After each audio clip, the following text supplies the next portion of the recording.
suis le docteur Benoît Balto-Mouillac, je suis médecin généraliste. Pour les patients, je suis le médecin de premier recours. Mes missions, outre la prise en charge des pathologies existantes, l'une de mes missions est la prévention des maladies susceptibles d'arriver à un patient par plusieurs moyens. L'éducation, premièrement, le dépistage et la vaccination. Nous parlerons essentiellement de la vaccination.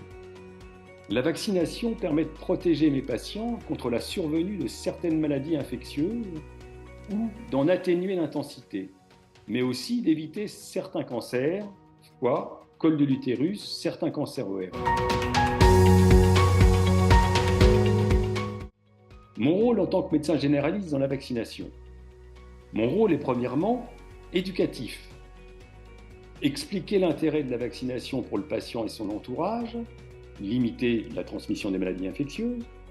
Deuxièmement, solliciter les patients pour qu'ils effectuent les vaccinations recommandées aux dates fixées par le calendrier vaccinal. Troisièmement, leur rappeler la nécessité d'effectuer les rappels. Quatrièmement, rappeler aux patients présentant des pathologies chroniques les recommandations vaccinales propres à leur pathologie, ces recommandations étant dictées par les risques supérieurs de complications chez ces 10 patients. C'est le cas pour la vaccination antigrippale, anti-Covid, antipneumococcique. Cinquièmement, rappeler aux patients âgés et à leur entourage la nécessité d'effectuer les vaccinations du fait de la diminution de leur défense immunitaire liée à l'âge. Mon second rôle est participatif à l'acte vaccinal, à l'administration des vaccins, qui bien entendu peut être pratiqué par un autre professionnel de santé, pharmacien, infirmier et sage-femme. L'essentiel étant qu'en tant que coordinateur des soins, je sois tenu informé des vaccinations effectuées par les tiers afin de pouvoir suivre le carnet de vaccination de mes patients. À quelle occasion peut-on parler de vaccination ? Pour moi, chaque consultation m'apparaît être le bon moment. Il est parfois nécessaire pour convaincre le patient de lui faire un exposé développé des conséquences des maladies infectieuses évitables par la vaccination, avec parfois même des exemples vécus et traumatisants. Par exemple, le risque d'amputation faisant suite à une méningite à méningocoque qui aurait pu être évitée par la vaccination. Encore chez l'enfant, faut-il convaincre les parents, qui bien sûr sont les décisionnaires. Un médecin convaincu est un médecin convaincant. Par exemple, en ce qui me concerne, j'ai effectué toutes les vaccinations recommandées à mes enfants et je suis à jour de tous mes rappels. Prenons le cas des patients immunodéprimés.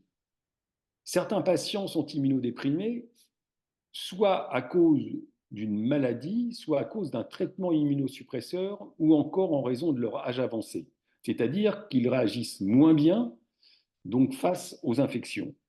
Ces patients ont un risque accru de présenter des maladies infectieuses et du fait de leur fragilité de présenter des formes graves.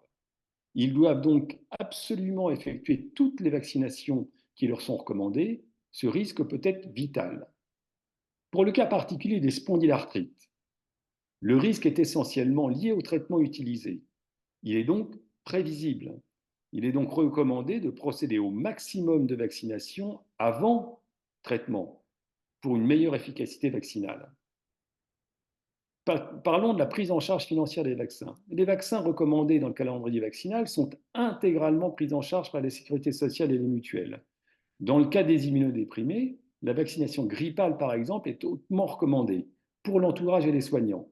Cette vaccination est prise en charge à 100% par la sécurité sociale. Pharmaciens, infirmières, sages-femmes et médecins peuvent édicter un bon à cet effet pour la prise en charge.